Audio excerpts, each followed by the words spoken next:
Berkati suara saya kedengaran ya, ibu-ibu Mantap, semua. Pak. Mantap. Ya, terima kasih Pak Hari Zakaria. Salam Pak Liman, Bu Endang, Pak Christian, Bu Lidalang, dan juga Ibu Pungki sendiri. Sudah setahun Halo. ya kita tidak bertemu ya. Tanpa Iya, terasa waktu pergantian itu tahun. cepat Siapa yang lupa berlalu. coba? Ya, ya tapi saya sebelum saya menyampaikan firman, saya juga ingin membawakan satu pujian terlebih dahulu. Boleh ya? Mantap. Silakan, Pak. Asik. Berkatnya bertambah. Bu Pungki lupa dengan Pastor Steffi ya? Kayaknya Ya, baru jumpa saya. Enggak, gimana?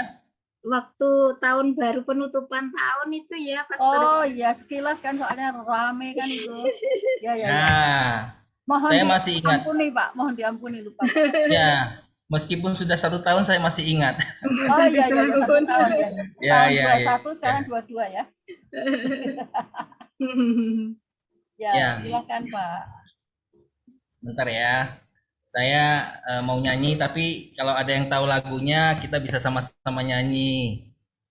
Saya suka bersyukur ya, kalau kita sudah bisa lalui tahun 2021, ya walaupun sekarang sudah 2022 dan bulan Februari, tentu itu adalah penyertaan Tuhan bagi kita. Amin ya semua. Men. Ya, ini saya mau share dulu sebuah lagu.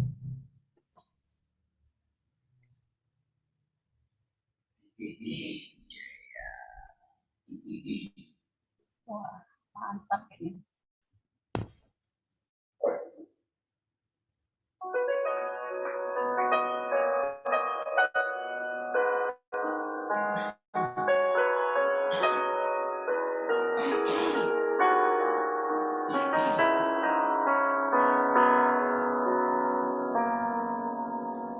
Semusim berlalu, namun kau selalu peliharaku. Kasih dan setiamu tak pernah layu di hidupku. Lebih luas dari samudra, kebaikanmu Bapa takkan habis di hidupku. Lebih tinggi dari cakrawala, tak terbatas kasih-Mu. Sungguh ku bersyukur. Mari Bapak Ibu Saudara, kita tetap mengucap syukur pada Tuhan yang menyertai kita. Dialah pelindung, penolong, Dialah juga menjadi penjaga hidup kita.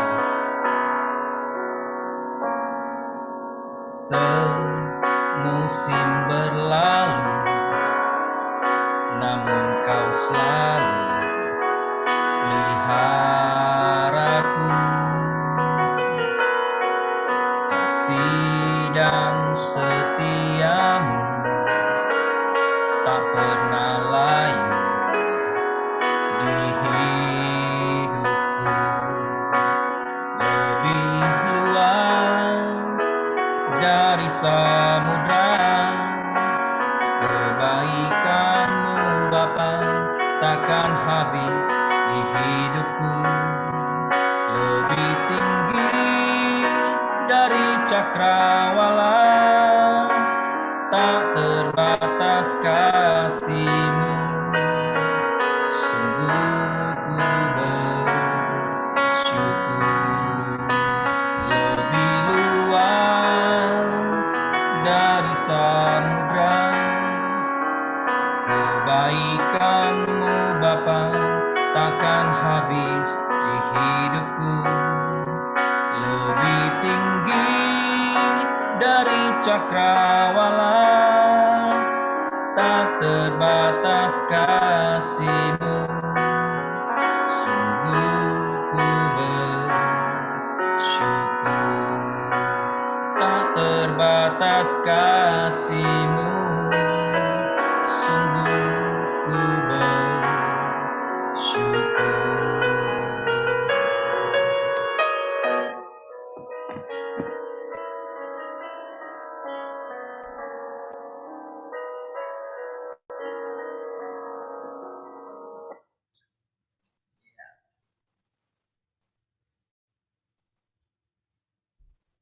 Puji Tuhan. Suaranya bagus ya. Bagus, Pastor. Saya tidak tahu apakah di tempat saya sinyalnya kurang bagus. Suara Bapak Ibu kedengaran sedikit lebih kecil, walaupun volume saya sudah saya maksimalkan, tapi tidak apa-apa. Kita lanjut lagi sharing firman-Nya. Ya, sekali lagi puji Tuhan. Ya, tanpa terasa 1 tahun telah berlalu dan hari ini kita sudah memasuki bulan Februari tanggal 5. Ya, Yakobus 4 ayat 14 berkata bahwa kehidupan manusia seperti uap, bus, ya, sebentar saja kelihatan lalu lenyap.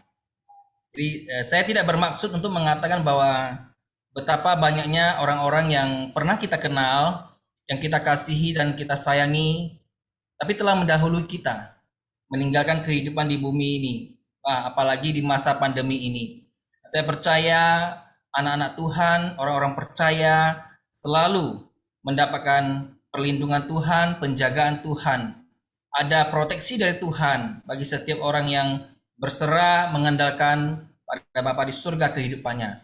Namun kepergian mereka semua itu seharusnya menjadi suatu peringatan kepada kita, Bapak Ibu Saudara, agar kita dapat merenungkan kemana mereka pergi setelah mereka meninggalkan kehidupan di bumi ini. Dan memang ada hanya ada dua tempat yang menjadi tujuan akhir dari kehidupan di dunia ini yang dicatat oleh semua agama yang diakui saat ini. Dan tempat itu adalah sorga dan neraka. Bapak Ibu Saudara, kita hanya boleh merenungkan saja, tapi tidak berhak menghakimi siapapun mereka yang sudah mendahului kita. Apakah mereka itu masuk sorga atau masuk neraka? Termasuk mereka yang belum menerima Tuhan Yesus sebagai juru selamat, kita pun tidak berhak mengatakan bahwa mereka pasti masuk neraka. Mengapa demikian? Sebab kita semua hanya berhak memutuskan kemana kita sendiri akan pergi ketika kita kelak meninggalkan kehidupan dunia ini. Amin ya Bapak Ibu. Tuhan Yesus mengingatkan kita akan balok yang ada di depan mata kita. Bukan mengingatkan kita akan selumbar di mata orang lain. Namun Bapak Ibu, seringkali kita ini menganggap bahwa jika seseorang sudah menerima Yesus sebagai juru selamat, maka sudah pasti akan masuk surga. Sebab di Roma 10 ayat 9 berkata demikian. Sebab jika kamu mengaku dengan mulutmu bahwa Yesus adalah Tuhan dan percaya dalam hatimu bahwa Allah telah membangkitkan dia dari antara orang mati, maka kamu akan diselamatkan. Bapak Ibu Saudara, kita jangan terjebak dengan apa yang dicatat di Roma 10 ayat 9 ini dan menjadikan ayat ini sebagai pembenaran diri bahwa hanya dengan mengaku dan percaya saja maka kita sudah pasti akan selamat dan masuk surga. Sebab kata diselamatkan yang ada di ayat ini adalah untuk yang baru bertobat dan diselamatkan dari dosa dan dibenarkan karena iman. Namun iman tanpa perbuatan adalah sia-sia. Tentu kalimat ini sudah sering kali kita dengar dan mungkin sudah bosan. Dan tentu saja iman kita sebagai orang percaya adalah membawa kita semua ke surga. Amin ya. Malam ini Bapak Ibu Saudara dan saya sendiri juga, kita akan sama-sama belajar dari kebenaran firman Tuhan yang mengajari kita bagaimana seharusnya kita dapat memperoleh tempat di surga pada waktunya nanti. Dan untuk itu firman Tuhan malam ini kita ambil dari Matius 16 ayat 19. Matius 16 ayat 19 berkata demikian, kepadamu akan kuberikan kunci kerajaan sorga. Apa yang kau ikat di dunia ini akan terikat di sorga, dan apa yang kau lepas di dunia ini akan terlepas di sorga. Tema renungan malam ini adalah kunci kerajaan sorga. Sebelum kita lanjutkan, mari kita berdoa terlebih dahulu Bapak Ibu Saudara. Bapa kami yang di sorga, dikuduskanlah namamu di dalam nama Tuhan Yesus Kristus. Kami bersyukur kalau malam hari ini kami boleh menghadiri persekutuan doa melalui Zoom meeting ini. Kami percaya ada rancangan yang indah, ada rencana yang indah Engkau Bapa ingin mengajarkan kepada kami kan kebenaran firman-Mu. Pakai hamba-Mu untuk menyampaikannya bukan secara kedagingan hamba, melainkan sesuai dengan isi hati-Mu Bapa. Urapi kami agar kami semua memperoleh berkat dari firman ini. Dalam nama Yesus Kristus kami mengucap syukur dan berdoa. Amin. Bapak Ibu Saudara, di dalam Matius 16 ayat 19 saya bacakan sekali lagi. Kepadamu akan kuberikan kunci kerajaan sorga. Apa yang kau ikat di dunia ini akan terikat di sorga, dan apa yang kau lepas di dunia ini akan terlepas di sorga. Di sini kita melihat ada kata kunci yang terdapat di kalimat kunci kerajaan sorga. Itu bukan diartikan sebagai kata benda, seperti kunci rumah, kunci mobil, dan sebagainya. Kata kunci di sini adalah merupakan kata sifat. Jadi bisa diartikan dengan rahasia kerajaan sorga. Jadi kunci kerajaan sorga itu sama dengan rahasia kerajaan sorga. Tuhan Yesus menyampaikan kepada Petrus bahwa ada kunci kerajaan sorga atau rahasia kerajaan sorga yang sebenarnya bukan hanya kepada Petrus saja diberikan, namun juga diberikan kepada semua kita yang percaya. Amin ya Bapak Ibu. Dan rahasia ini bukan lagi menjadi rahasia jika kita sudah memahaminya nanti. Lalu apa yang dimaksud lagi dengan kalimat yang kau ikat dan lepas di dunia akan terikat dan terlepas juga di sorga? Banyak sekali tafsiran yang berbeda-beda tentang kalimat tersebut. Dan untuk itu malam ini saya mengajak kita sama-sama belajar kembali dari doa Bapa kami yang diajarkan oleh Tuhan Yesus yang ada di Matius 6 ayat 9 sampai 13. Doa Bapa kami berisi rangkuman doa dan tentang bagaimana berdoa yang benar kepada Bapa kita di sorga. Dan ini diajarkan oleh Tuhan Yesus sendiri kepada murid-muridnya. Saya percaya Bapak Ibu Saudara kita semua tentu sudah hafal ya isi dari doa Bapa kami di sorga. Doa Bapa kami terbagi atas dua bagian utama. Yang pertama adalah kita diajarkan terlebih dulu mengutamakan dan memuliakan Allah Bapa yang di sorga. Mengagungkan Bapa, meninggikan Bapa, mengakui kedaulatannya di sorga dan di muka bumi ini. Mengundang kerajaannya agar memerintah di bumi ini seperti di sorga. Dan kerajaannya yaitu kebenaran, damai sejahtera, dan sukacita oleh Roh Kudus atas kehidupan seluruh manusia di bumi ini. Jadi bagian pertama adalah berbicara tentang kedaulatan Allah. Bagian yang kedua adalah tentang kebutuhan kita sebagai manusia, yaitu permohonan agar Bapa memberkati kita dengan makanan jasmani dan tentu juga makanan rohani yang secukupnya. Ini tentang makanan jasmani adalah mengenai apa yang kita hasilkan melalui pekerjaan kita, usaha kita, ya untuk memenuhi sandang pangan kita. Dan segala penghasilan kita harus sesuai dengan kemampuan kita mengelolanya, secukupnya saja, sesuai dengan yang Tuhan percayakan.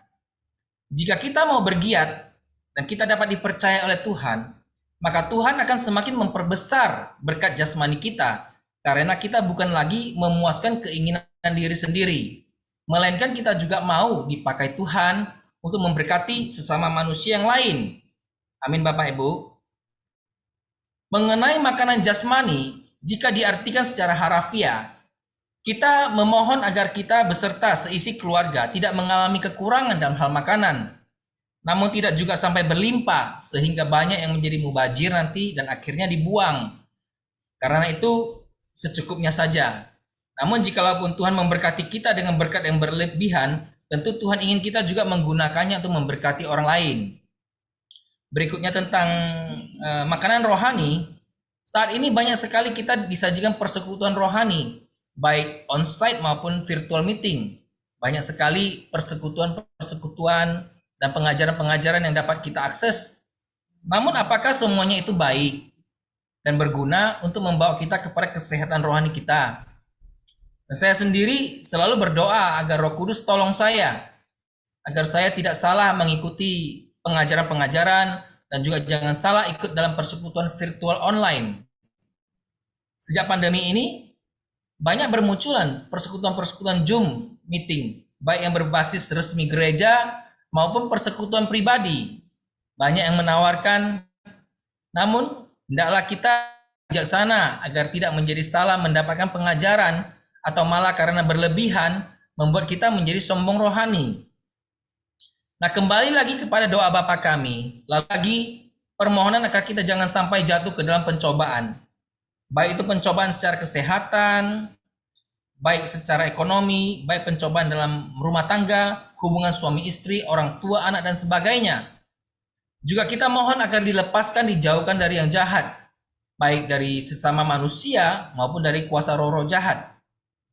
Sebagaimana manusia yang percaya dan menerima Tuhan Yesus sebagai juru selamat, kita selalu mengharapkan semua yang baik-baik saja yang dari Tuhan, agar menyertai perjalanan hidup kita selama di bumi ini.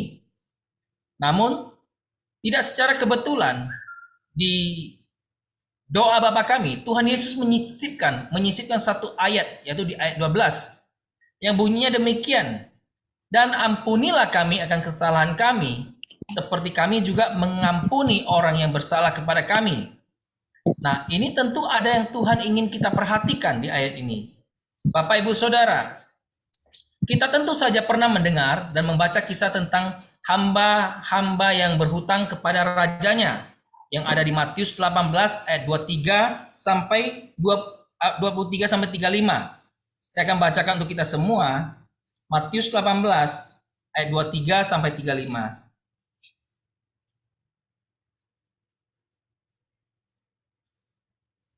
Demikian firman Tuhan, Matius 18 ayat 23 sampai 35.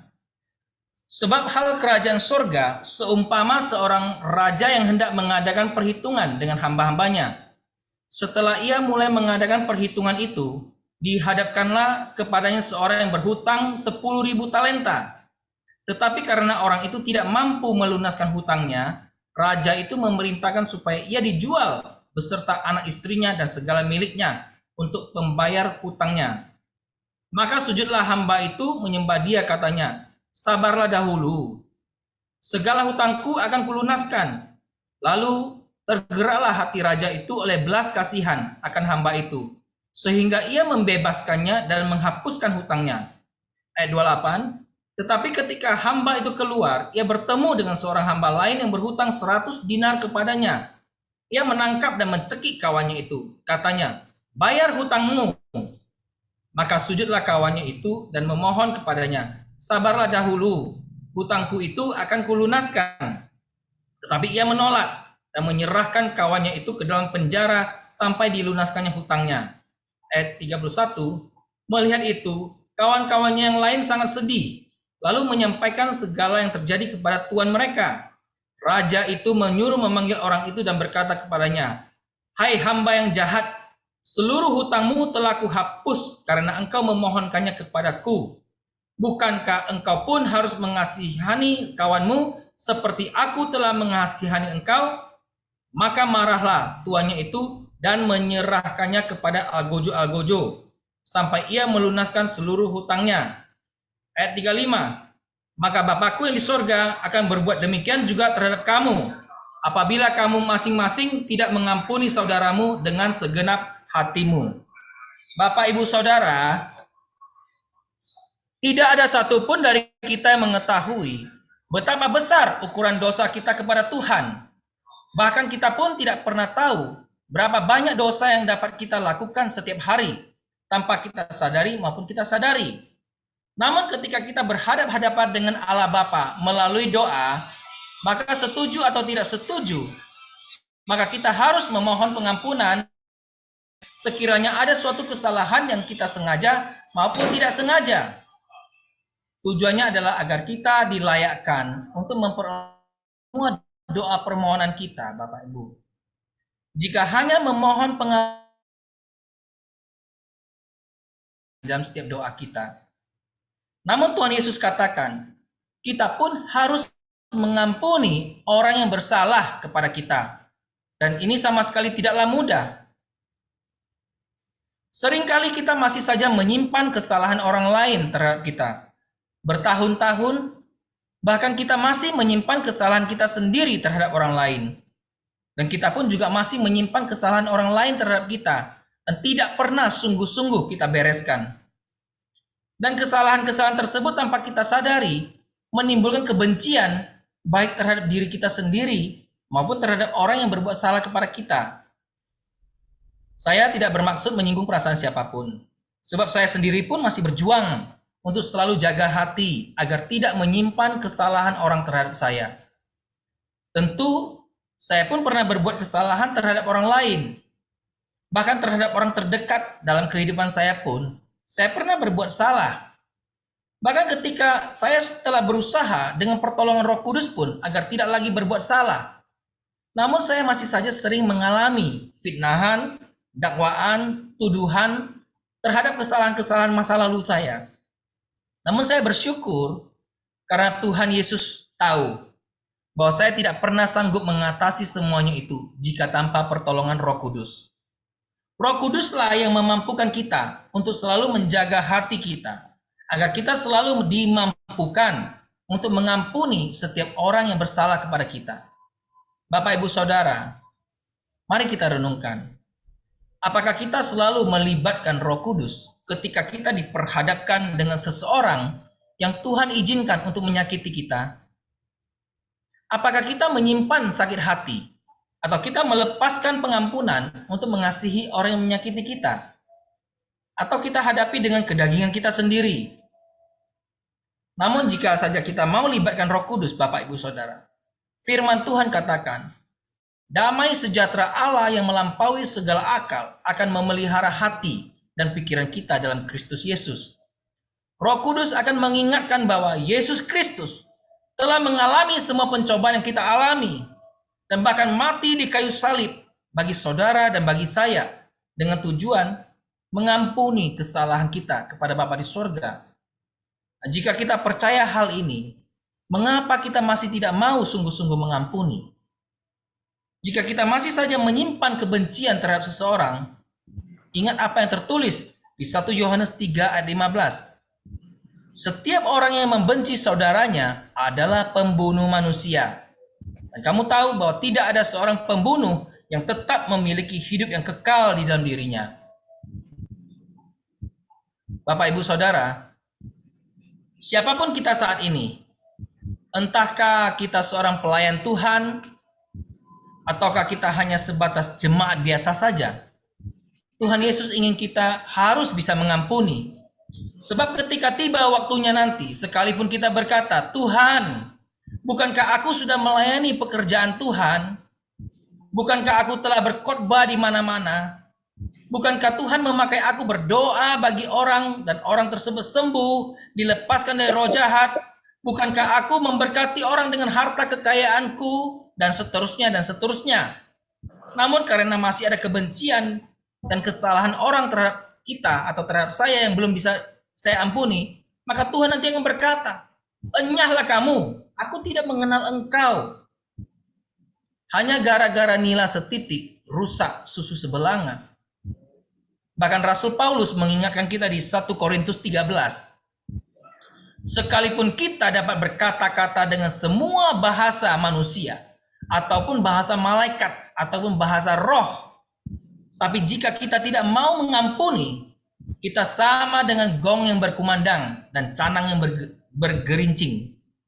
Sekalipun kita punya karunia bernubuat dan melayani nubuatan di mana-mana, bahkan mengetahui segala rahasia ilahi, sekalipun memiliki iman yang sanggup memindahkan gunung, ataupun memiliki harta kekayaan untuk dibagi-bagikan kepada orang miskin, namun jika kita tidak mau mengampuni, maka sedikit pun tidak ada faedahnya sama sekali. Di sini Rasul Paulus bicara tentang kasih. Jika kita lihat di ayat 5, jelas dikatakan, kasih tidak menyimpan kesalahan orang lain. 3 hal utama yang harus dimiliki orang percaya yaitu iman, pengharapan, dan kasih. Namun yang terutama adalah kasih. Bapak, Ibu, Saudara, kitab Amsal mengingatkan kita, jagalah hatimu dengan segala kewaspadaan, karena dari sanalah terpancar kehidupan. Sesuatu yang terpancar tentu itu adalah berbicara tentang sinar atau cahaya. Dan cahaya itu adalah cahaya atau sinar kemuliaan Allah Bapa. Saya jadi teringat lagu Sinar kemuliaan-Mu Bapa memenuhi di sekelilingku. Ku rasakan hadirat-Mu, Kau tenggelamkan jiwaku. Ku ingin tetap tinggal bersama-Mu. Wow, alangkah indahnya Bapak Ibu Saudara. Orang akan melihat karakter Kristus yang terpancar dari kehidupan kita. Tanpa kita menginjili pun, orang-orang akan merasakan damai sejahtera jika berada dekat dengan kita. Tanpa kita menyampaikan kesaksian pun, orang akan percaya ada Tuhan di dalam hidup kita. Sebab sekarang ini banyak sekali kesaksian-kesaksian yang sudah kadaluarsa. Semua yang disaksikan adalah kebaikan Tuhan di masa lalunya. Namun orang yang bersaksi sampai sekarang karakternya sendiri belum berubah. Orang luar mungkin tidak tahu, namun orang terdekatlah yang mengetahuinya. Memang tidak semua orang yang bersaksi seperti itu ya Bapak Ibu. Dan ada juga yang sudah sungguh-sungguh hidupnya sesuai dengan karakter Kristus. Nah, kembali lagi ke kitab Amsal tadi. Jagalah hatimu dengan segala kewaspadaan karena dari sanalah terpancar kehidupan. Pancaran kehidupan dimaksud tadi adalah pancaran kemuliaan Bapa di surga. Dan alangkah indahnya jika diri kita dikelilingi oleh pancaran sinar kemuliaan Bapa. Bapak Ibu Saudara, mau ada pancaran kemuliaan Bapa memenuhi sekeliling kita? Yang mau boleh saya lihat tangannya terangkat? Puji Tuhan. Mari kita sama-sama jaga hati ya. Amin. Nah, sampai di titik ini saya berdoa semoga kita sama-sama mulai memahami apa yang menjadi inti dari firman Tuhan malam ini. Kunci kerajaan sorga atau rahasia kerajaan sorga adalah berbicara tentang hal mengampuni. Jika kita mengikat diri kita dengan menyimpan kesalahan orang terhadap kita di bumi ini, maka di sorga juga akan terikat segala berkat keselamatan, berkat kesehatan, kesembuhan, berkat-berkat ilahi yang seharusnya kita terima di dalam kehidupan saat ini. Namun jika kita melepaskan diri kita dari hal menyimpan kesalahan orang terhadap kita di bumi ini, maka di sorga segala berkat jasmani dan rohani akan terlepas dan dicurahkan atas kehidupan kita. Dan bukan itu saja, bahkan keselamatan dunia akhirat sorga berikan kepada kita. Amin Bapak Ibu Saudara. Bapak Ibu Saudara mau? Amin. Mau berkatnya saja atau mau mengampuni? Amin. Dua-duanya. Puji Tuhan. Tadi di awal saya sampaikan bahwa nats firman kita diambil dari Matius 16 ayat 19. Kepadamu akan kuberikan kunci kerajaan sorga, apa yang kau ikat di dunia akan terikat di sorga, apa yang kau lepas di dunia akan terlepas di sorga. Referensi dari Matius 16 ayat 19 ini ada di Yohanes 20 ayat 23. Jadi referensi dari Matius 16 ayat 19 ini ada di Yohanes 20 ayat 23, bunyinya demikian. Jikalau kamu mengampuni dosa orang, dosanya diampuni. Dan jikalau kamu menyatakan dosa orang tetap ada, dosanya tetap ada. Jika demikian, sekiranya kita dengan sengaja tidak mau mengampuni dosa orang terhadap kita, dengan tujuan agar orang itu tetap berdosa, sehingga orang itu juga binasa bersama-sama kita, tentu itu sangat jahat sekali. Namun Allah kita sangat adil Bapak Ibu Saudara. Jika kita tidak mau mengampuni dosa orang lain terhadap kita dengan tujuan agar dosa orang itu tetap ada, maka sebenarnya kita sendirilah yang binasa. Sedangkan bagi orang itu yang berdosa kepada kita, jika dia memohon pengampunan atas dosanya kepada Bapa dan juga mengampuni dosa kita kepada dirinya, maka orang itu dibenarkan oleh Bapa. Bapa di surga. Amin. Bapak Ibu Saudara, Tuhan Yesus tidak pernah mengatakan bahwa seseorang itu harus terlebih dulu memohon pengampunan atau memohon maaf kepada kita. Baru setelah itu kita mengampuni. Sebab Tuhan adalah satu-satunya hakim atas hidup ini. Dan sebagai penutup firman Tuhan malam ini, ya biasanya kalau udah sampai penutup semuanya seger ya. Sudah penutup ini. Bapak Ibu Saudara, 2000 tahun yang lalu Tuhan Yesus datang sebagai penebus dosa kita. Untuk itulah maka kita percaya dan menerima Dia menjadi juru selamat kita. Namun kita jangan hanya sekedar percaya dan sekedar menerimanya saja. Yohanes 3 ayat 36 berkata demikian. Barang siapa percaya kepada anak, ia beroleh hidup yang kekal. Tetapi barang siapa tidak taat kepada anak, ia tidak akan melihat hidup, melainkan murka Allah tetap ada di atasnya. Bapak Ibu, ternyata dengan hanya percaya saja tidak menyelamatkan. Tetapi ketaatan pada Tuhan Yesus yang mendatangkan keselamatan pada kita semua. Amin ya, Bapak Ibu. Tuhan Yesus ingin kita sungguh-sungguh mengenal Dia dengan baik. Tuhan Yesus ingin kita sungguh-sungguh mengerti isi hati Tuhan. Karena keinginan hati Tuhan Yesus hanya satu saja. Tuhan Yesus ingin kita semua ada di dalam perjamuan anak domba Allah bersama-sama dengan Dia pada waktunya nanti. Hanya itu saja. Bapak Ibu Saudara, malam ini Tuhan mengingatkan kita semua agar kita taat kepada firman-Nya. Dan malam ini kunci kerajaan sorga telah diberikan kepada kita semua. Dan firman-Nya sebagai penutup malam ini dan juga sebagai kunci atau rahasia kerajaan sorga adalah apa yang tertulis di Matius 6 ayat 14. Bacakan ya, Matius 6 ayat 14. Matius 6 ayat 14. Karena jikalau kamu mengampuni kesalahan orang, Bapamu yang di sorga akan mengampuni kamu juga. Tetapi jikalau kamu tidak mengampuni orang, Bapamu juga tidak akan mengampuni kesalahanmu. Bapak Ibu Saudara, kita memang harus memiliki iman. Namun kita juga harus ada perbuatan. Dan perbuatan yang wajib kita kerjakan adalah mengampuni. Dan Tuhan melalui firman-Nya malam ini mengingatkan kita bahwa hanya orang yang kesalahannya diampuni oleh Bapa di sorgalah yang layak menerima keselamatan di bumi dan juga layak diterima di sorga, tempat di mana Bapa kita berada bersama-sama Tuhan Yesus Kristus. Amin Bapak Ibu semuanya. Mari kita sama-sama menyenangkan hati Tuhan sehingga hidup kita ini berkenan kepadanya. Amin ya Bapak Ibu. Pastor, ini ada yang bertanya. Dengar suara saya, Pastor? Boleh, tapi saya belum selesai. Sebentar lagi saya selesai, boleh nanti kita tanya jawab. Silakan. Ya, silakan Pastor. Halo. Ya. Saya selesaikan dulu ya, nanti kita tanya jawab ya. Baik Pastor. Ya, oke, saya sudah di penghujungnya sih. Ya, sebelum saya tutup dengan doa, ya saya ingin mengajak kita menyanyikan satu buah lagu lagi, boleh ya?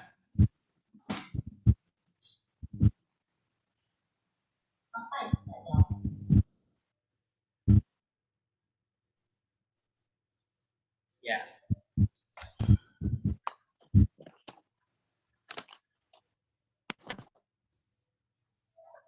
Kita nyanyi dulu ya. Siap.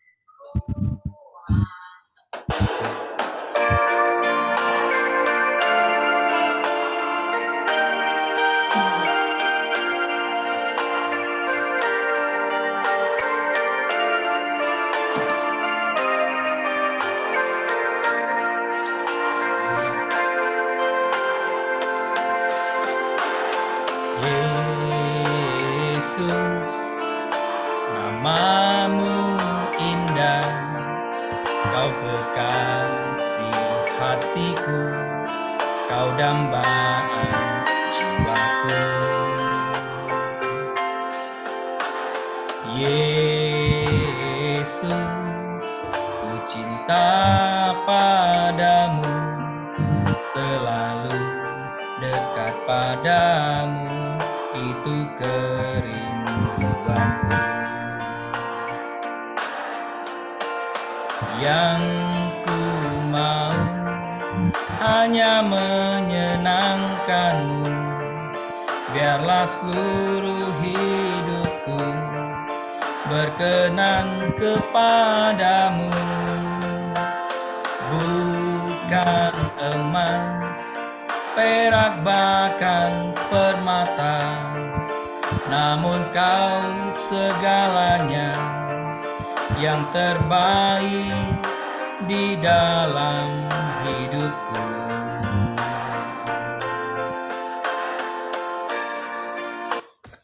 Baik, mari kita berdoa. Bapa, di dalam nama Tuhan Yesus Kristus, terima kasih Bapa, terima kasih atas kasih setiamu yang tidak pernah berubah dalam hidup kami.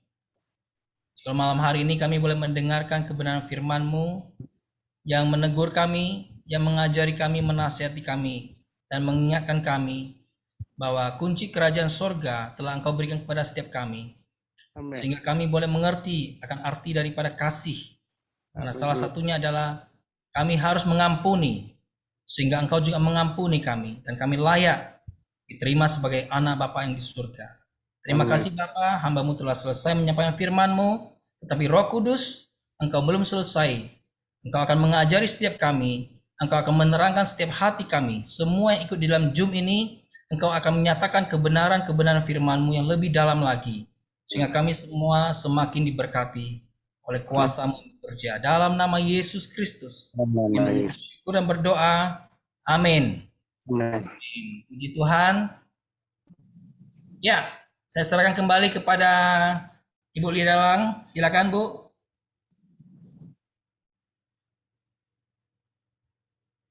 Baik, Pastor. Terima kasih.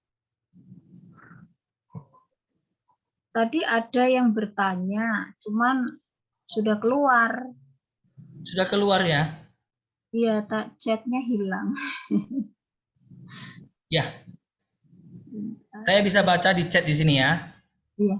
Di sini MWR, saya tidak tahu siapa. Dia bertanya, "Shalom Pak. Shalom Pak, saya bertanya bagaimana caranya agar masalah lalu yang buruk tidak muncul kembali dan agar tidak terpendam dalam pikiran dan juga bisa memaafkan orang lain juga diri sendiri. Terima kasih." Ya, puji Tuhan, saya percaya kalau hal ini sudah sangat banyak orang yang mengalami kekecewaan, kepahitan, sakit hati, luka batin terutama ya. Sehingga itu adalah berbicara tentang sesuatu yang di alam bawah sadar kita. Nah, saya tidak akan berbicara tentang alam bawah sadar atau yang lain sebagainya, tapi saya percaya firman Tuhan mengatakan bahwa seseorang itu bisa dipulihkan, bisa disembuhkan. Dan yang menyembuhkannya itu cuma satu, Roh Kudus. Seringkali banyak sekali orang percaya, dia hanya sekedar percaya, tapi dia tidak benar sungguh-sungguh menyerahkan hidupnya untuk dipimpin oleh Roh Kudus. Benar. Tidak sungguh-sungguh mau menyerahkan hidupnya itu dibaharui. Jiwa kita ini kan berbicara tentang pikiran, perasaan, dan kehendak. Nah, ini adalah suatu motor yang menggerakkan kehidupan kita. Nah, ada dua kuasa yang bekerja atas jiwa kita ini. Yang pertama adalah kuasa kedagingan. Yang kedua adalah kuasa Roh Kudus.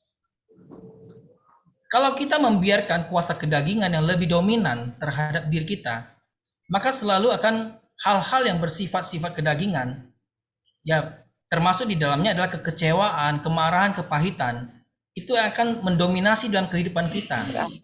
Jadi tidak heran jika ada orang percaya yang sudah terima Tuhan Yesus katanya, tapi tetap sulit untuk mengampuni, sulit untuk melupakan. Kalau dipikir melupakan itu tidak segampang itu melupakan, tetapi mengampuni, ya itu adalah sesuatu yang hanya bisa dikerjakan oleh Roh Kudus. Jadi kalau kita mengatakan hanya di mulut kita, saya mengampuni, itu di mulut kita, belum tentu. Karena mengampuni itu akan dilihat dari sifat, dari karakter kita, akan dilihat dari bagaimana cara kita menghadapi orang tersebut. Amin. Ya banyak orang mengatakan, oh saya sudah mengampuninya, tapi dia menghindari orang itu. Itu pura-pura mengampuni. Saya sudah memaafkannya, tapi dia selalu menghindar. Itu munafik saya bilang. Ya, kalau dia mengampuni, dia harus tunjukkan kasih itu seperti apa. Tuhan Yesus mengampuni kita, dia tidak menghindari kita. Amin.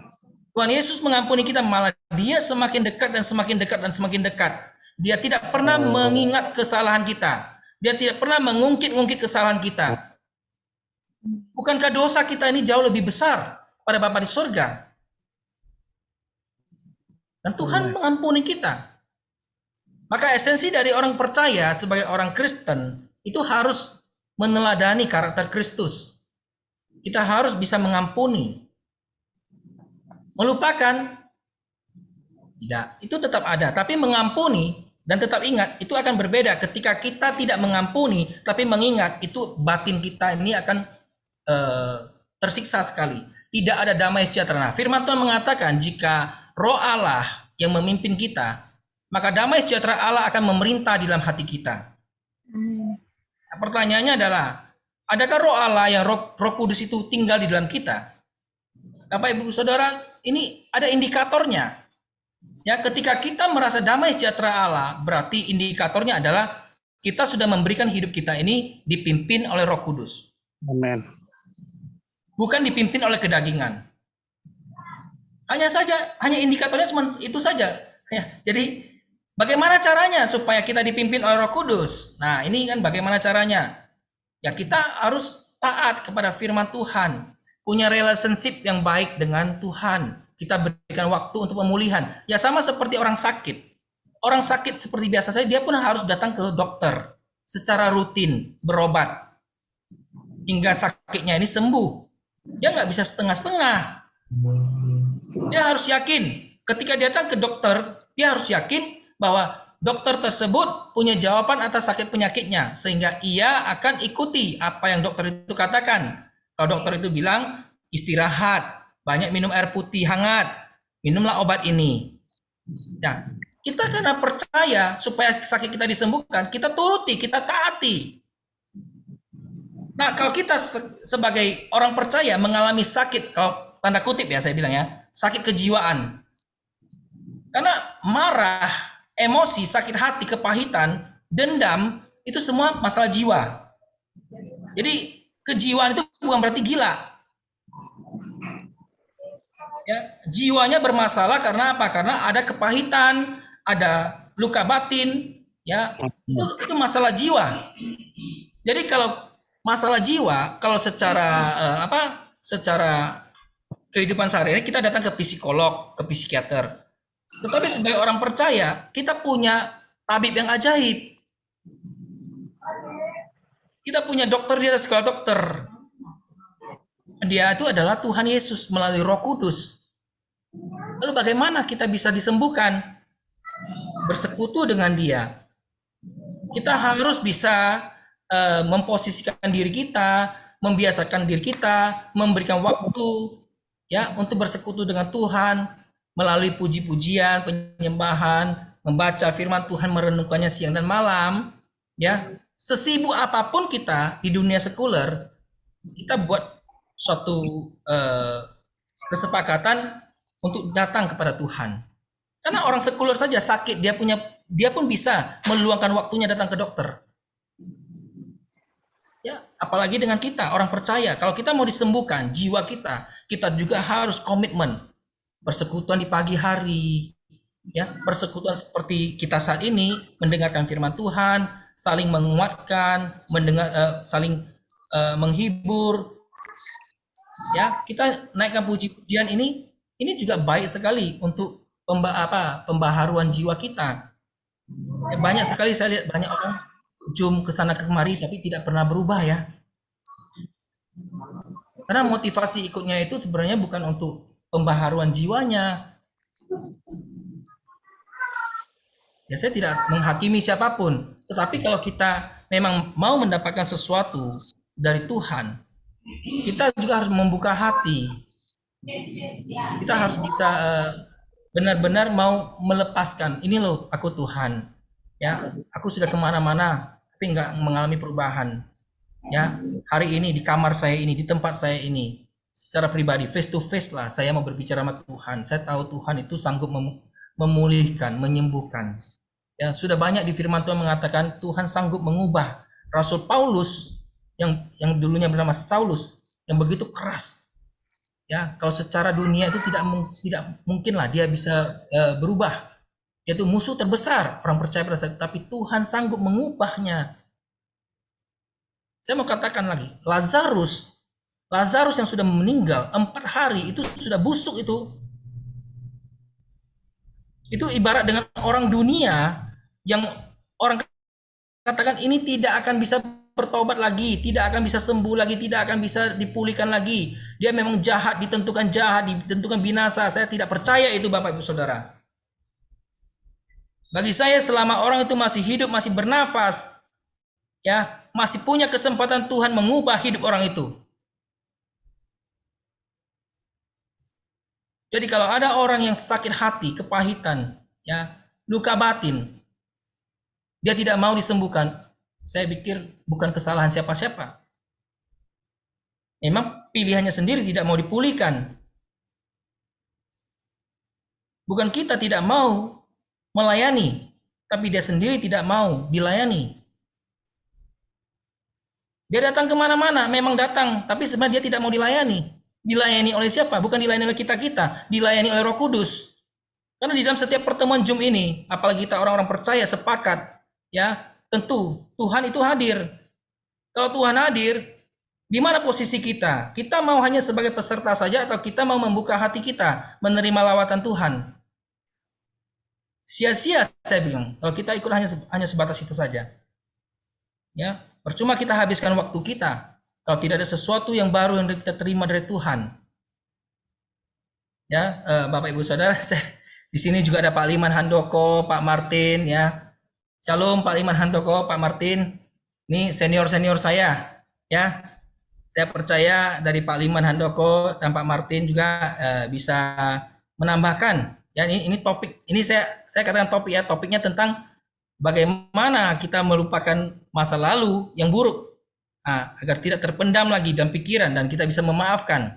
Ya mungkin dari Pak Liman atau Pak Martin bisa menambahkan sesi kita ini. Masih ada waktu ya Bu Lydia?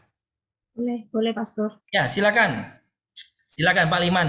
Suhu saya ini silakan.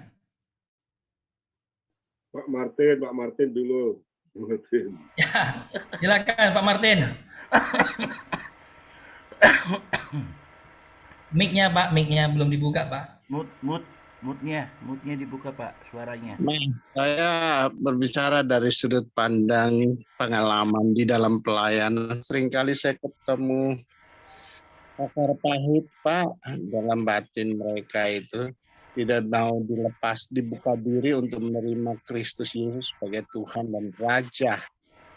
Imam yang menyelamatkan mereka. Menutup batin mereka, diri sendiri.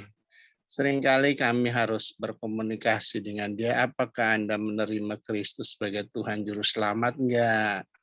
Itu yang utama dulu, baru saya berbicara. Kalau Anda sudah terima, maka saya ingin berbicara dari lebih dalam lagi dengan dia tentang hal-hal mengenai pengampunan dosa. Pengampunan dosa itu terjadi jika kita mau mengampuni juga orang lain, mau menerima juga orang lain, dan mau terbuka. Dan ini konsekuensi jika Anda mempertahankan menutup diri. Saya bilang demikian, seringkali penemuan di situ.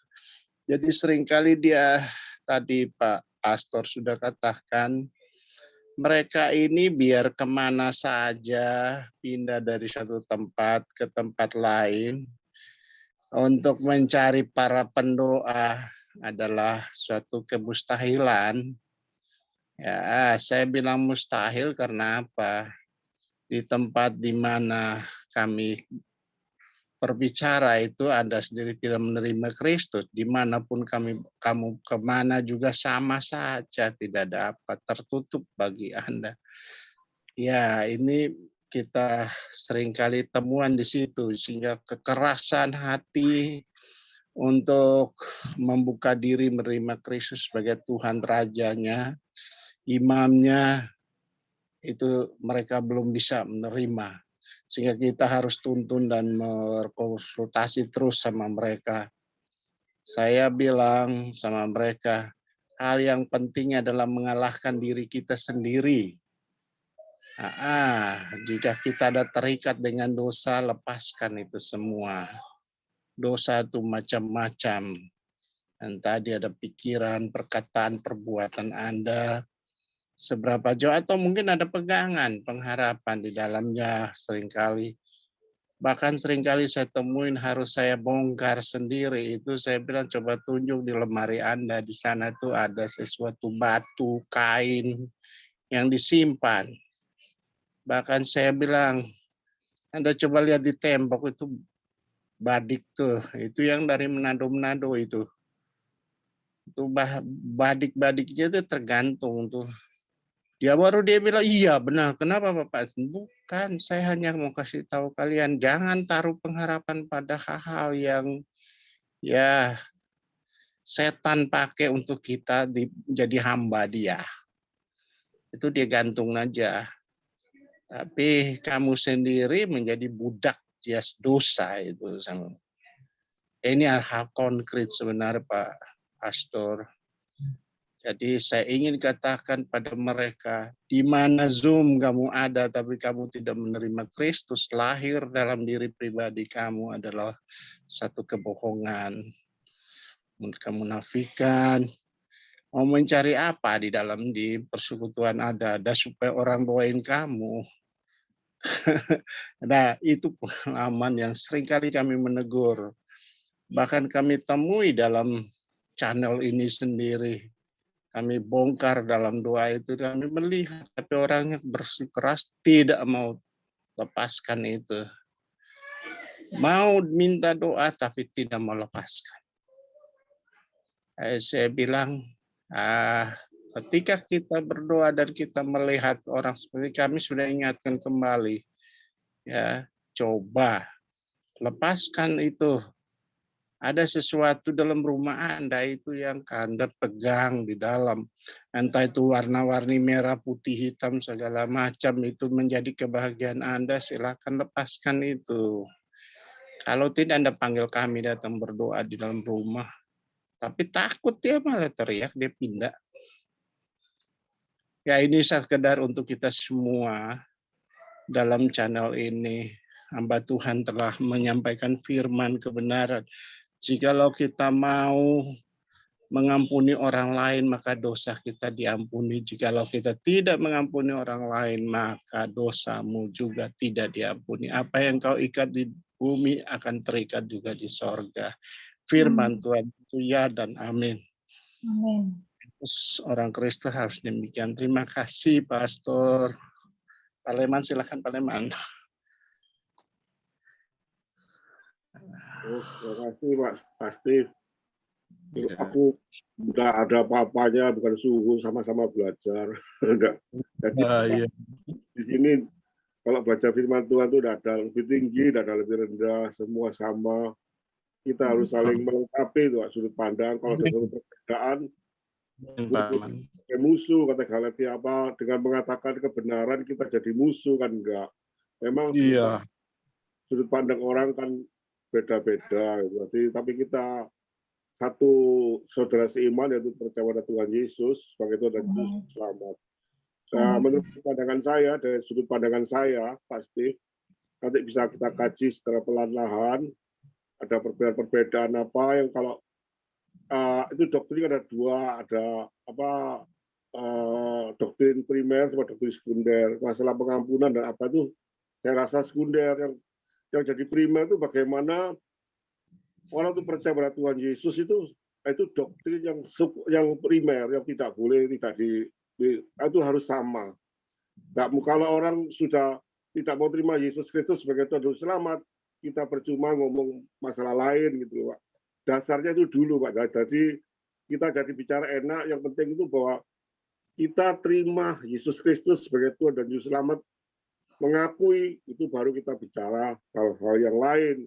Kalau kita tidak mengakui Alkitab sebagai firman Tuhan dan mengakui Yesus Kristus sebagai Tuhan dan Juru Selamat, ya sudah, kita tidak perlu terlalu banyak perdebatan, bila Tuhan sendiri yang menguasai mereka. Tapi mengenai pengampunan, Pak, menurut pandangan saya, pada saat orang percaya pada Tuhan Yesus itu hanya melalui iman. Itu bahasa teologinya itu sola fide. only faith. Only faith. Jadi hanya dengan iman kita percaya pada Tuhan Yesus. Bukan perbuatan baik. Nah, bukti dari iman, kalau aku percaya pada Tuhan Yesus, bukti dari imanku percaya pada Tuhan Yesus, harus, Pak. Lihat kata-kata saya, harus. Bukan disertai, Pak. Harus ada perbuatan baik. Sebagai bukti kita percaya pada Tuhan Yesus, buktinya apa, Pak Liman, kamu percaya pada Tuhan Yesus? Buktinya harus ada perbuatan baik. Tidak mungkin anak Tuhan pada waktu menerima Yesus Kristus, hidupnya mundur. Tidak mungkin.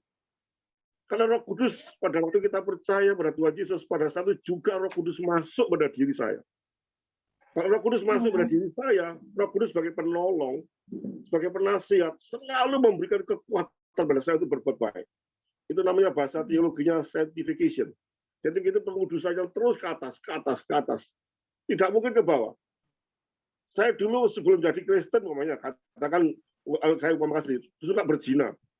Setelah saya terima Yesus Kristus sebagai Tuhan dan Juru Selamat, pasti ada perubahan. Tidak mungkin ada perubahan. Pasti ada perubahan. Kalau saya tidak pernah berubah pada waktu terima Yesus Kristus, saya yakin saya itu pengakuan saya cuma pura-pura di mulut, bukan di hati.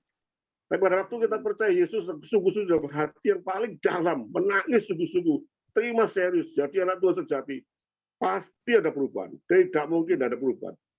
Jadi kita itu tujuannya antropomorfis, bukan antropomorfis, tapi teosentris. Jadi semua itu karena Tuhan. Bagaimana Pak Iman bisa berbuat baik? Oh, itu bukan aku kok. Aku tidak ada apa-apanya. Itu karena Tuhan yang bekerja dalam diri saya melalui Roh Kudus, sehingga memampukan saya untuk berbuat baik. Nah, itu kebanyakan dibalik, Pak. Kita selamat iman harus ada perbuatan baik. Harus ada itu bukti, tapi perbuatan baik sendiri tidak ada andil. Tidak ada orang selamat karena perbuatan baik. Karena kita semua manusia itu berdosa sejak semula dari Adam dan Hawa. Kita manusia-manusia penuh dengan dosa. Nah, itu kenapa Tuhan turun ke dunia? Karena sesuatu yang tidak mungkin kita selesaikan sendiri dosa itu. Hanya melalui Yesus Kristus di kayu salib yang penuh dengan pengorbanan yang begitu hebat, dengan darah yang mahal, dia disiksa, di macam-macam, kita hanya percaya Tuhan Yesus, kita diampuni dosa kita. Nah, mengenai kita mengampuni orang berdosa apa enggak, itu adalah moral, itu pasti terjadi pada diri seseorang. Tidak mungkin saya menjadi orang dulu tidak mengampuni, setelah jadi ikut Tuhan, tidak pernah mengampuni. Tidak, pasti ada pengampunan. Dulu saya mencuri, setelah jadi anak Tuhan, pasti ada suatu perubahan tidak mencuri. Itu yang dimaksud Pak. Jadi kita itu apa? Kunci kasukan juga bukan karena hasil aku. Itu semua ada teosentris, semua masuk pada Tuhan. Kata Paulus, hidupku itu bukan aku lagi. Hidupku itu bukan aku lagi, tapi karena Kristus hidup dalam diriku pada saat kita percaya pada Tuhan. Jadi pada waktu kita percaya pada Tuhan Yesus, fokusnya itu semua pada Tuhan, bukan pada manusia. Makanya seorang pengkhotbah pada waktu Tuhan itu katakan berhasil itu sukses, membawa jemaat itu datang pada Tuhan Yesus, bukan datang pada pengkhotbah. Pembawa jemaat itu mengenal Yesus secara pribadi dengan sungguh-sungguh, itu baru pengkhotbah yang berhasil. Pengkhotbah bukan untuk antropologi, bukan untuk diri sendiri, bukan untuk dikagumi, bukan untuk karena hebat-hebatan. Ini aku bisa enggak. Semua itu karena Tuhan. Nah, itu fokusnya pada Tuhan. Nah, berarti semua itu Tuhan. Semua ditujukan Tuhan. Penjahat di sebelah Yesus pada waktu dia mengatakan, Tuhan, aku percaya Pak, hari juga kamu bersama-sama aku masuk Firdaus. Apakah penjahat itu berbuat baik? Tidak ada berbuat baik penjahat. Hanya iman yang menyelamatkan. Tidak ada berbuat baik apa penjahat itu. Itu salah satu contoh. Jadi perbuatan baik itu bukan andil, tapi bukti. Beda antara andil dengan bukti. Itu pasti yang sementara saya bisa kasih. Mungkin pasti pada satu tidak apa-apa ya. Kita saling mengisi, bukan perdebatan kusir. Kita ada satu perdebatan menuju kebenaran gitu, berdasarkan Alkitab gitu. Terima kasih Pak Steve. Terima kasih. Terima kasih Pak Liman. Ya, terima kasih Pak Liman, Pak Martin. Sama-sama. Masukan yang sangat baik sekali bagi kita semua. Memang ya kita semua adalah orang yang beriman. Jadi memang kalau yang tadi saya maksud adalah perbuatan itu bukan perbuatan kita seperti perbuatan baik yang dilakukan oleh mereka-mereka yang di luar Kristus, tapi perbuatan baik yang keluar dari diri kita itu yang berupa yang tadi saya katakan adalah kasih. Amin. Ya, kasih itu salah satu ya itu tidak menyimpan kesalahan orang itu sudah perbuatan iman kita. Ya. Jadi bukan berarti kita harus perbuatan baik seperti kita membantu orang yang kesulitan, kekurangan. Itu adalah ekspresi dari kasih itu sih sebenarnya. Tapi yang pada intinya adalah perbuatan kasih yang disampaikan di firman Tuhan itu, yang salah satunya adalah mengampuni. Tadi kembali ke topik tadi yang ditanya oleh satu partisipan yang bernama MWR ini berbicara tentang bagaimana dia bisa melupakan masa lalu dia, memaafkan orang lain. Ya, berarti sesuai dengan topik kita ya, dia harus dipimpin oleh Roh Kudus. Amin. Tidak ada cara lain lagi, ya kan? Karena banyak sekali orang datang ke psikolog, ke psikiater pun, ke pendeta sekalipun. Namun kalau dia tidak bisa menerima bahwasanya hanya Tuhan yang bisa menyembuhkannya dengan cara menyerahkan diri, membuka hati, maka semua usahanya itu sia-sia. Akan kembali lagi ke dagingan. Tidak benar-benar dia akan melepaskan semua kepahitannya itu. Memang seperti yang kata Pak Martin tadi Pak Martin sampaikan, ada juga pihak-pihak ketiga yang menunggangi seperti jimat-jimat, berhala-berhala lain. Ini semua menunggangi sehingga seseorang itu bisa tidak mau melepaskan pengampunan. Itu memang benar ada. Tapi semuanya itu kita percaya kalau Roh Kudus bekerja, maka sesukar apapun ya, saya yakin pasti bisa. Tadi saya ada sampaikan bahwasanya bagaimana Lazarus yang sudah meninggal 4 hari itu dunia katakan itu tidak mungkin lagi karena sudah busuk. Jadi dunia itu sudah menghakimi bahwa sesuatu yang sudah busuk tidak akan mungkin bisa kembali menjadi normal. Selalu dunia katakan begitu. Itu contoh Lazarus. Tapi Tuhan katakan apa? Keluarlah Lazarus, hidup kembali Lazarus. Dia hidup kembali seperti manusia normal. Nah, ini satu pesan bagi kita bahwasanya jangan pernah kita mendahului Tuhan mengatakan bahwasanya orang itu tidak akan selamat. Tidak mungkin dia diselamatkan. Ya. Kita tidak tahu cara Tuhan seperti apa. Mungkin pada saat kita layani belum waktunya. Namun kalau waktunya Tuhan, mungkin dengan pelayanan orang lain, ya, maka Tuhan bisa bekerja, bisa menyelamatkan jiwa orang itu. Kan ada dikatakan, ada yang menanam, ada yang menyiram. Ya, yang penting ada dulu yang mulai. Ya, kalau hari ini misalnya saya ketemu dengan seseorang yang parah sekali dosanya, saya injili tapi dia tidak mau terima, ya saya jangan melepaskan begitu saja. Walaupun saya tidak bisa menginjili dia lagi, tapi ingat di dalam doa. Karena mungkin Tuhan bisa pakai orang lain untuk menyampaikan kebenaran firman itu dengan cara yang lain. Tetapi apa yang sudah kita tanam, nanti mereka yang menyiram, tapi Tuhan yang menumbuhkannya. Tuhan selalu punya cara. Pertanyaannya sekarang adalah, maukah kita menjadi Maria-Maria atau menjadi Marta-Marta yang menangisi saudaranya yang meninggal sudah 4 hari? Maukah kita menangisi jiwa-jiwa yang pernah kita layani tetapi belum bertobat, bahkan masih menolak Kristus? Jadi simpelnya adalah gini, seringkali ini penilaian saya sendiri ya. Saya minta maaf jika ini tidak seperti yang Bapak Ibu nilai. Seringkali saya lihat banyak sekali hamba-hamba Tuhan maunya carinya yang enak-enak saja. Maunya dia langsung mengabarkan Injil, orangnya mau terima langsung, baru dia take action, melanjutkan. Satu kali tidak masuk, langsung mundur. Coba 2 kali, tidak terima, mundur. 3 kali, nggak mau lagi orang itu menerima Injil, mundur. Lalu ditinggalkan. Dengan gampang kita mengatakan mereka bukan orang-orang dipilih. Mereka bukan orang-orang ditentukan untuk selamat. Kita tidak pernah tahu di sekeliling kita siapa-siapa Tuhan yang tentukan selamat atau tidak. Tugas kita kan adalah menyampaikan. Dan kalau Tuhan sudah gerakkan kepada kita untuk menginjili, ya kita harus fight terus. Berdoa untuk orang itu. Meskipun kita sudah ditolak, kita tidak bisa dekat dengan orang itu, kita diusir, tidak diterima, bawa terus dalam doa. Sehingga nanti Tuhan bisa pakai orang lain dengan cara yang lain untuk bisa menyelamatkan orang itu. Saya mau saksikan. Saya ini latar belakangnya dulu adalah pengikut agama Konghucu. Ya, Konghucu dan semi-semi agama Buddha. Bapak Ibu Saudara, hal yang paling luar biasa Tuhan kerjakan di dalam kehidupan saya itu menjadi menerima Tuhan Yesus itu bukan melalui pendeta, bukan melalui hamba-hamba Tuhan. Saya menerima Tuhan Yesus itu melalui orang Hindu, Pak.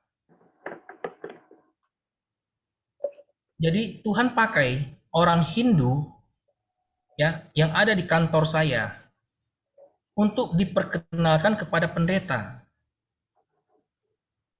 Bapak Ibu Saudara bayangkan, pendeta tersebut tidak pernah datang menginjili saya, tidak pernah kenal dengan saya sebelum-sebelumnya.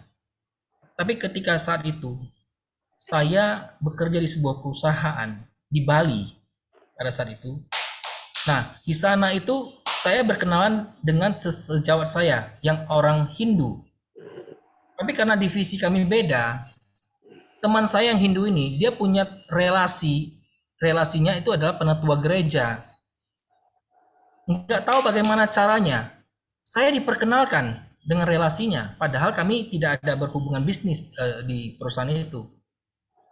Nah, dari perkenalan itu akhirnya Tuhan bekerja. Dan akhirnya saya menerima Tuhan. Nah, ini kan sesuatu hal yang di luar akal pikiran kita kan. Kita selalu berpendapat bahwa hanya orang Kristen saja yang bisa menginjili seseorang supaya dia bisa menerima Tuhan Yesus. Tapi ternyata dalam kehidupan saya, Tuhan pakai cara melalui orang Hindu, saya diperkenalkan kepada hamba Tuhan. Nah, saya yakin ini adalah cara Tuhan. Dan orang Hindu tersebut, ya, akhirnya dia juga menerima Tuhan Yesus sebagai juru selamat. Namun sekarang dia sudah pulang ke rumah Bapa di surga. Ya, saya selalu bersyukur. Kalau tidak melalui dia, Tuhan pasti punya cara lain juga. Tetapi Tuhan ajarkan kepada saya bahwa tidak harus orang Kristen, ya, tidak harus pendeta, tidak harus pelayan Tuhan yang bisa menyampaikan kebenaran firman Tuhan agar orang itu selamat. Tuhan bisa pakai banyak cara sekali kalau Tuhan mau. Nah, bagian kita sekarang, kita yang sudah orang percaya, kita juga harus percaya Tuhan punya banyak sekali cara untuk menyelamatkan seseorang. Pelayanan kita semuanya pasti tujuannya adalah untuk bagaimana firman Tuhan ini bisa kita sampaikan. Karena jika firman ini tidak disampaikan, bagaimana orang bisa percaya? Nah, tapi kita jangan terus berpatok kepada apa yang sudah baku. Tadi saya sampaikan di renungan saya. Selama kita jaga hati kita, ada cahaya kemuliaan yang terpancar di dalam kehidupan kita. Ya, selama kita jaga hati kita, orang-orang akan melihat bahwa ada Tuhan di dalam diri kita. Amin. Kadang tanpa kita harus menginjili, kita tanpa harus menyampaikan kesaksian, orang akan tahu Tuhan ada dalam diri kita.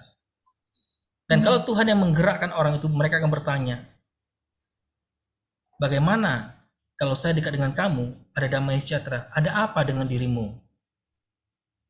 Nah, itu akan membuat kita dengan mudah mengatakan ada Yesus di dalam diriku, ada Tuhan.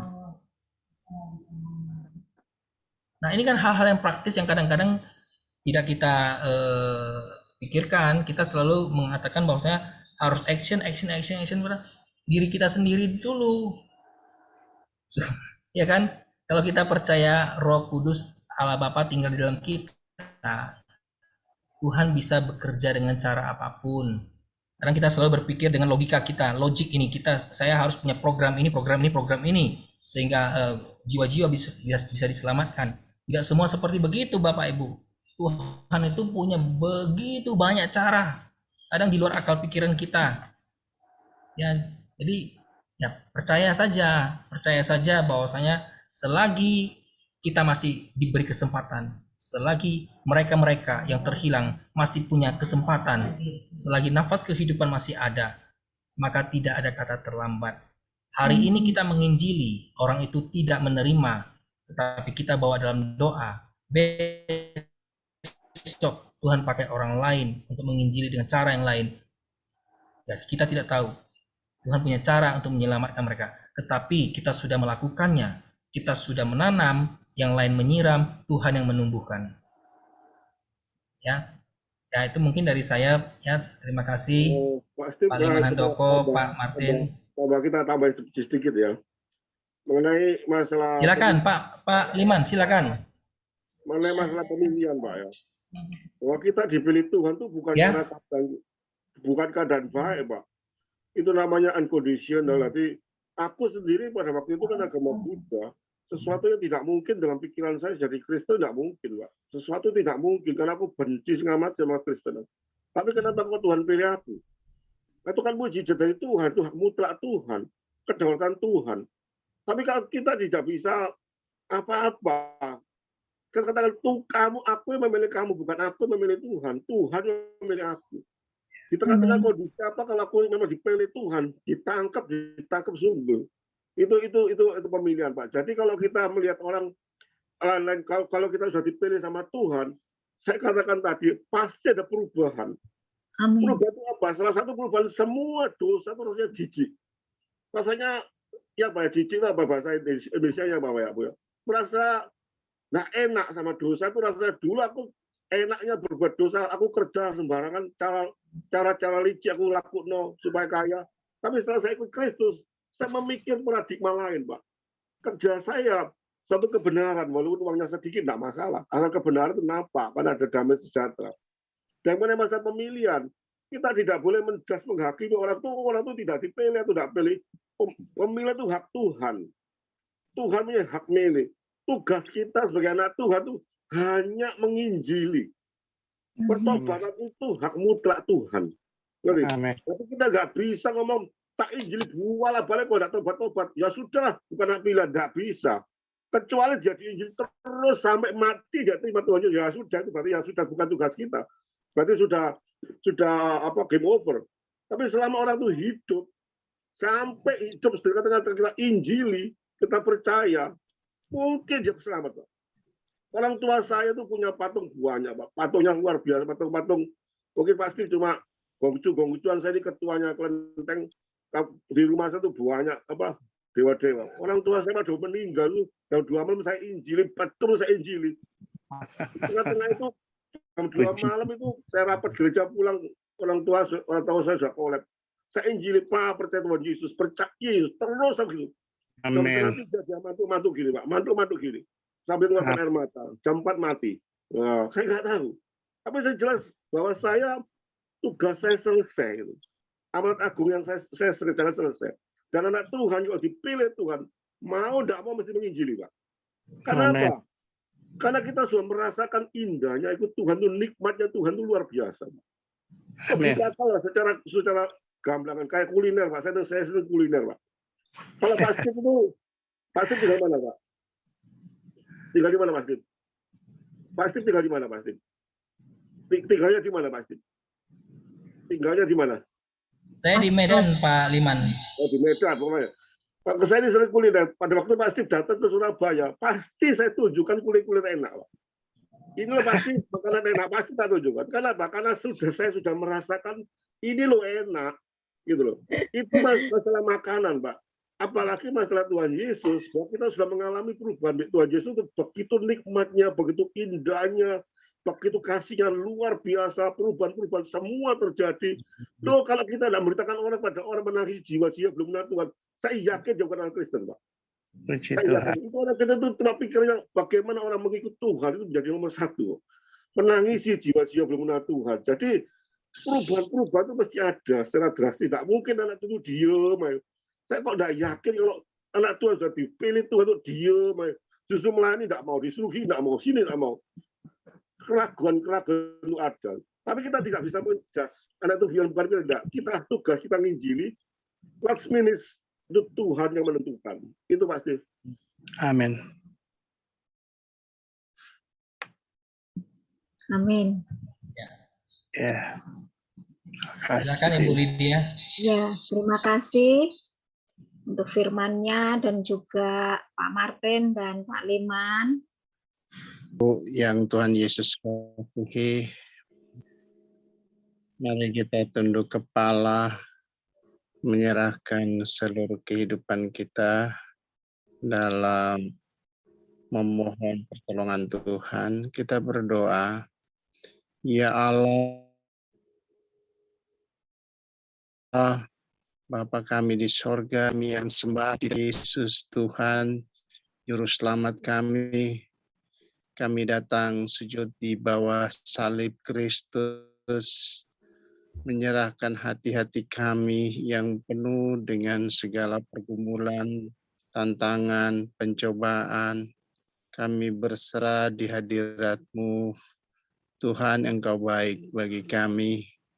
Engkau selalu mengasihi kami di tengah banyak sekali kehidupan kami yang hidup dalam kegelapan, hidup yang dalam ketidakjelasan. Tuhan, kami datang membawa segala beban, doa-doa kami. Kami mau berdoa Tuhan, terima kasih malam hari ini Engkau boleh menyatakan kebenaran firman-Mu bagi kami. Untuk kami mau saling mengampuni dosa kami. Apa yang Tuhan buat bagi kami itu baik. Seringkali kami diperhadapkan dengan kekerasan hati. Seringkali kami juga diperhadapkan dengan banyak tantangan, pergumulan. Kami tidak tahu jalan keluarnya. Kami juga berada di dalam lingkungan di mana kuasa-kuasa gelap menutupi jalan-jalan kami. Tuhan, malam hari ini lewat firman-Mu Engkau juga mau menyatakan kepada kami, bukakanlah hati kami, Juru Selamat, terimalah Yesus sebagai imam besar agung yang menyelamatkan kami dari segala belenggu dosa-dosa kami. Tuhan, terima kasih juga Tuhan mengajar kepada kami untuk buka hati menerima Kristus. Bapa di dalam sorga, kami datang menyerahkan penyesalan kehidupan kami yang penuh dengan gumulan dosa ini Tuhan. Ampunilah kami Tuhan dari segala kelemahan dosa-dosa kami. Tolong kami Tuhan di segala tekanan-tekanan kuasa-kuasa gelap ini. Kami tidak mampu keluar dari berbagai hal. Kami hanya tahu jikalau bukan Tuhan yang membangun kehidupan kami, bahtera kami, maka sia-sialah kami hidup sebagai orang-orang Kristen. Oleh sebab itu, Tuhan, jamah hati kami semua, secara khusus kami semua yang ada di channel New Life ini, setelah kami menerima firman Tuhan malam hari ini, jamahlah kami dengan kuasa Roh Kudus Bapa, supaya hati pikiran kami dikosongkan. Isi hati pikiran kami, hidup kami dengan Roh-Mu yang kudus, agung dan mulia. Bimbing kami supaya kami berjalan di jalan Tuhan. Tuhan Yesus Bapa kami di sorga, terima kasih untuk firman-Mu malam hari ini. Kami berdoa untuk hamba-Mu, Bapak Pastor Stephen, yang sudah diutus untuk menyampaikan kebenaran firman Tuhan.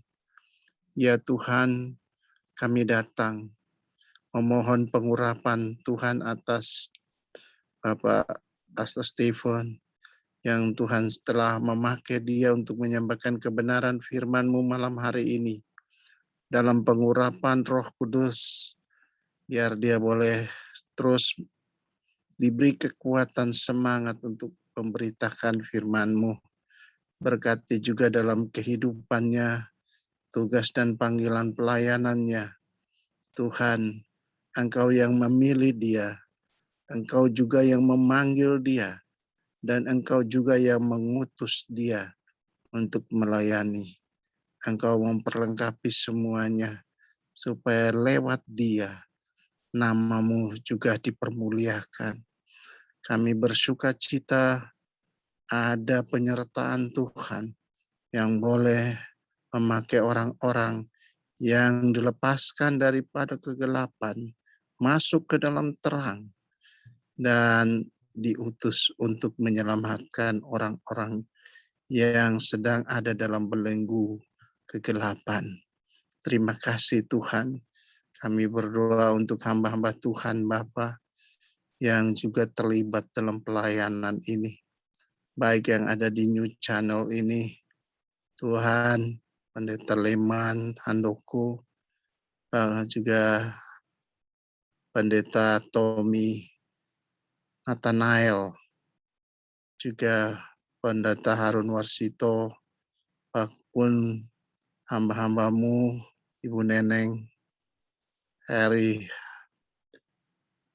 ya, bahkan semua yang tidak sempat hamba sebutkan satu persatu. Tuhan, Engkau yang memanggil kami semua.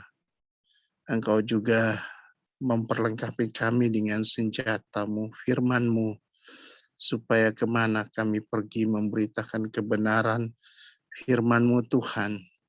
Biar oleh firman-Mu yang juga akan melindungi, memberkati kami. Berkati komitmen pelayanan kami, supaya kami tetap teguh ada di dalam pertolongan Tuhan. Berkati kesehatan, berkati rumah tangga, suami, istri, anak-anak semua, supaya di dalam rumah tangga kami juga kami mendapat kehidupan hamba-hamba Tuhan, supaya dari balik kehidupan mereka terpancar sinar terang yang dari asal dari Tuhan, menyinari dan berikan terang kepada saja. Berdoa Tuhan, secara khusus juga untuk semua petugas-petugas pelayanan yang akan ada di Nusantara, dan untuk Tuhan berkati semua dalam pelayanannya, pakai dia sebagai suami, istri, anak-anak, dan oma kekasihnya di rumah. Tuhan urapi dia, memberkati dia Tuhan, supaya biar terus dia dalam pengurapan Tuhan. Kami berdoa juga Bu Pungki, Tuhan pakai dia juga dalam pelayanan ini. Tuhan juga berkati kesehatan, berkati rumah tangga, berkati juga pekerjaan, perekonomian, biar dia dengan panggilan pelayanan ini dia tekun terus mengembangkan puji-pujian dalam ibadah kami. Tuhan, kami juga berdoa untuk Ibu Lydia. Terima kasih Tuhan, pemulihan terjadi oleh karena anugerah-Mu Tuhan. Engkau memberkati proses pemulihan kesehatan sehingga dia mengalami kasih setia-Mu. Berkati suami anak-anak, berkati rumah tangganya, biar kemurahan Tuhan memberkati selalu. Kami berdoa untuk Bu Mawar, juga kasih sayang-Mu juga, tak putus-putusnya kami serahkan dia dalam kasih sayang Tuhan. Tuhan memberkati dia, sehingga dia juga giat selalu dalam pekerjaan-pekerjaan Tuhan. Kami berdoa juga dalam pelayanan ini. Kami berdoa sehati untuk menyerahkan Bu Ana dan suami yang berada dalam segala tantangan dan pergumulan. Kami berdoa kiranya kuasa kudus jamah, sehingga ada satu kesatuan hati untuk terus dengan komitmen menyerahkan diri kepada kuasa dan pertolongan Roh Kudus, sehingga Ibu Ana juga percaya bahwa Yesus Kristus adalah Tuhan dan Juru Selamatnya. Tuhan, kami serahkan suami Ibu Ana juga dalam pemulihan kesehatan. Tuhan, pulihkan dan memberkati di dalam nama Tuhan Yesus Kristus. Kami juga berdoa untuk Liviana yang juga ada dalam persekutuan ini. Tuhan memberkati dia. Tuhan kuasai dengan Roh Kudus, bebaskan dari segala kuasa-kuasa yang tidak berkenan, tidak memuliakan Allah. Tapi satukan dia di dalam kuasa Roh Kudus agar Liviana hidup dalam kebahagiaan bersama Yesus. Bapa, teman-teman kami semua yang tidak sempat hamba sebut di dalam doa ini, mungkinkah kami semua ada yang duka cita. Tuhan jamah menjadi penghiburan, kekuatan dan harapan, sehingga mereka tetap ada di dalam kekuatan iman kepada Tuhan. Kami berdoa untuk mereka yang sakit. Tuhan jamah dan pulihkan, sembuhkan dia dalam nama Yesus Kristus. Kami berdoa di dalam mereka yang ada dalam pergumulan tantangan, baik kesulitan masalahnya. Tuhan bebaskan dari mereka, jamah mereka Tuhan. Terima kasih Tuhan. Kami mau sehati berdoa untuk misi, visi, misi daripada gereja Tuhan. Gereja-gerejamu di kota, di desa, gereja-gerejamu yang menjadi alat untuk memberitakan firman-Mu. Tuhan, gereja sebagai suatu persekutuan orang-orang percaya. Kami berdoa damai sejahtera Allah yang melampaui segala akal, memberkati, membebaskan kami, bahkan juga memberi kami kedamaian, sukacita, damai sejahtera, sehingga hidup anak-anak-Mu selalu berpengharapan di dalam Yesus Kristus. Kami berdoa untuk negara bangsa Indonesia yang kami saat ini, baik Presiden Joko Widodo, Wakil Presiden Pak Amin. Tuhan, kami mohon perlindungan Allah dalam kuasa Roh Kudus atas hamba-Mu sebagai pimpinan negara tertinggi dari segala celaan-celaan, cemooh-cemooh, orang-orang yang selalu mengejek dalam segala hal. Kami percaya perlindungan berasal dari Tuhan, pertolongan berasal dari Tuhan. Engkau memberkati presiden kami, wakil presiden kami, sehingga mereka keluarga ada di dalam perlindungan Tuhan selalu. Kami berdoa untuk petinggi-petinggi negara dari pusat hingga daerah. Tuhan berkati. Berkati TNI Polri yang tugas menjaga keutuhan bangsa negara Indonesia. Tuhan berkati agar Indonesia tetap aman, damai, sejahtera. Kami berdoa untuk usaha-usaha Indonesia di dalam mengatasi penyebaran virus. Bahkan saat ini sedang dilanda oleh virus yang sungguh-sungguh semakin dahsyat perkembangannya. Ya Bapa, Tuhan berkati Indonesia. Berkati upaya-upaya dalam mengatasi ini, dalam pelaksanaan vaksinasi bagi anak-anak, mau remaja, dewasa, para lansia. Tuhan tolong supaya pelaksanaan penyuntikan vaksinasi bisa berjalan dengan baik di seluruh negeri Indonesia. Berkati semua obat-obat yang disediakan oleh negara bangsa Indonesia, supaya ketersediaan kecukupan obat-obat dapat tersedia, sehingga pelaksanaan ini bisa berjalan dengan baik. Tuhan Bapa di surga, Sebentar lagi kami akan berpisah dan beristirahat pada malam hari ini. Kami percaya ketika kami tidur beristirahat, kami boleh mohon kepada Bapa di sorga, lindungi kami, sehingga kami boleh dipulihkan dari segala kelemahan kami, dan besok pagi kami boleh bangun dengan tubuh, jiwa, dan roh yang baru, yang berasal dari Tuhan. Terima kasih Bapa, inilah doa dan permohonan kami. Kami percaya dengan iman bahwa setiap perkataan kami yang disampaikan bersyukur pada nama Yesus Kristus adalah Tuhan Juru Selamat kami. Engkau mendengarkan semua kata doa, harapan kami baik pribadi maupun persekutuan. Dalam nama Yesus kami berdoa dan mengucap syukur. Amin. Doa penutup dan doa berkat. Silakan, Pastor.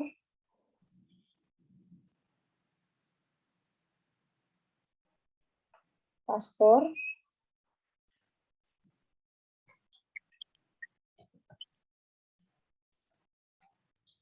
Ya, Doa. mari kita akhiri ibadah kita malam hari ini. Kita berdoa. Bapa kami di surga, terima kasih buat kasih anugerah-Mu. Engkau Bapa yang selalu mengasihi kami, anak-anak-Mu. Engkau Bapa yang selalu peduli akan setiap pergumulan kami. Engkau tahu bahwa kami sangat mengasihi-Mu, Bapa. Kami juga percaya hanya oleh karena pertolongan Roh-Mu yang kuduslah, maka kami dimampukan untuk boleh melayani-Mu dengan sepenuh hati.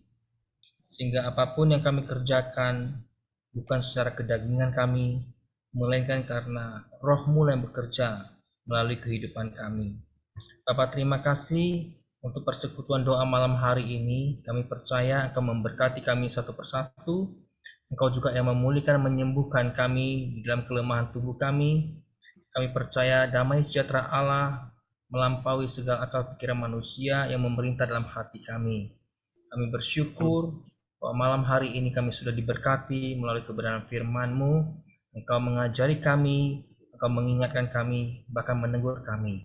Terima kasih Bapa. Jika sebentar kami akan akhiri persekutuan doa malam hari ini, kami percaya berkat-Mu senantiasa menyertai kami. Mari Bapak Ibu Saudara, mari kita buka hati kita sama-sama terima berkat daripada Allah Bapa di surga. Terimalah berkat daripada Allah Bapa di surga, damai sejahtera Allah yang memerintah dalam hati kita setiap orang-orang percaya, kasih karunia serta kemurahan hati dari Tuhan Yesus Kristus bersama dengan persekutuan Roh Kudus yang memimpin seluruh kehidupan kita sepanjang hari hingga Tuhan Yesus datang kedua kali. Dalam nama Tuhan Yesus Kristus, setiap kita yang percaya bersama-sama kita katakan amin. Tuhan Yesus memberkati kita semua.